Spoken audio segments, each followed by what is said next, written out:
हरियाणा के गोहाना से एक बड़ी राजनीतिक प्रतिक्रिया सामने आई है, जहां कांग्रेस नेता राहुल गांधी द्वारा हरियाणा में वोट चोरी करके बीजेपी सरकार बनाने के आरोपों पर हरियाणा सरकार में कैबिनेट मंत्री अरविंद शर्मा ने तीखा पलटवार किया है। गोहाना में एक तिरंगा यात्रा में पहुंचे मंत्री शर्मा ने कांग्रेस और उनके नेताओं पर जमकर हमला बोला है। देखें हमारी ये रिपोर्ट।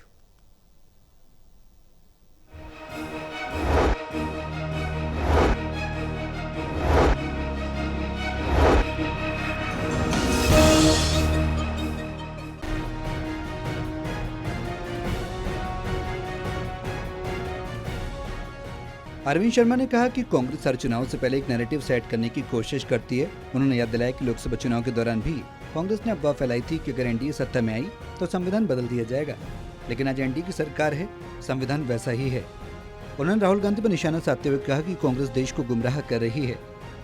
देखिए, मैंने पहले भी कहा है, कांग्रेस ऐसे नैरेटिव सेट करती है जो चुनाव आता है, पार्लियामेंट में आपने देखा संविधान बदल देंगे, आया था पार्लियामेंट के अंदर कि भारतीय जनता पार्टी एनडीए की सरकार आ गई तो संविधान बदल देंगे।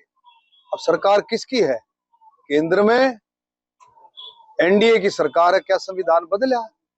नैरेटिव सेट करते हैं, ऐसी झूठी मिथ सेट करते हैं कि आप समझ नहीं सकते हो। अरविंद शर्मा ने चुनाव में पारदर्शिता का समर्थन करते हुए कहा कि पहले जब ईवीएम नहीं थी तब कांग्रेस बोगस वोट, बूथ लूट और हिंसा के दम पर चुनाव जीती थी।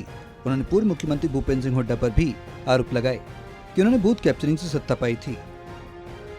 देश का इलेक्शन कमीशन, भारत का इलेक्शन कमीशन ईमानदारी के साथ अपना काम कर रहा है, ईमानदारी के साथ। उस समय को याद करो ना, जब हम इलेक्ट्रॉनिक्स मशीन यूज नहीं करते थे, किस तरह से बूथ कैप्चरिंग हो जाती थी, बूथ के बूथ लूट लिए जाते थे, गोलियां चलती थी। ये वो लोग बात कर रहे हैं जिन्होंने सारी उम्र धोखा पट्टी करके, बूथ कैप्चर करके, झूठी मूठी वोट डाल करके जिन्होंने सरकारें बनाने की कोशिश की, ये वो लोग हैं। बिहार को लेकर भी मंत्री शर्मा ने बयान दिया। उन्होंने कहा कि बिहार में एनडीए की सरकार है और वहां कांग्रेस की कोई जमीन नहीं बची। नीतीश कुमार अच्छा काम कर रहे हैं और आने वाले चुनाव में भी मोदी के नेतृत्व में एनडीए सरकार बनाएंगे। इनको पता है कि बिहार में इनकी जमीन पहले से खिसकी हुई थी, अब और खिसक गई है। माननीय मोदी जी के मार्गदर्शन में, नीतीश कुमार जी के नेतृत्व में बहुत अच्छे तरीके से भारतीय जनता पार्टी और नीतीश कुमार जी का बहुत अच्छा मेलजोल होकर के दोनों की कोalition की सरकार है, बहुत अच्छे से काम कर रही है।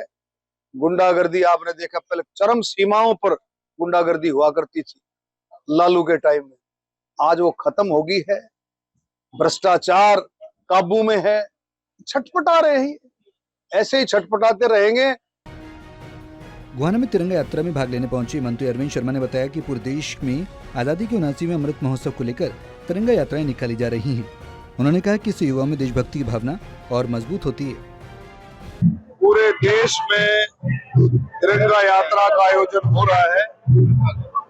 भारतीय जनता पार्टी के कार्यकर्ता, पूरा देश मिलकर के तिरंगा यात्रा निकाल रहा है। तिरंगा यात्रा एकता, सद्भाव, प्यार, प्रेम और राष्ट्रीय एकता का प्रतीक है तिरंगा यात्रा। सब मिलकर के, आज आपने देखा गोहाना के अंदर हर एक के घर में तिरंगा और हर एक के हाथ में तिरंगा।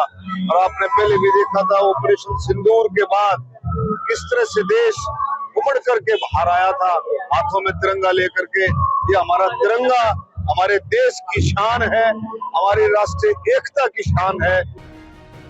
गौरतलब है कि राहुल गांधी द्वारा लगाए गए वोट चोरी के आरोपों ने देश भर में राजनीतिक माहौल गर्म कर दिया। ऐसे बीजेपी नेताओं के बयान साफ करते हैं कि पार्टी इन आरोपों को सिरे से खारिज कर रही है और कांग्रेस पर पुरानी आदतों का दोष मढ़ रही है। गोहाना से टोटल टीवी के लिए सुनील जिंदल की रिपोर्ट।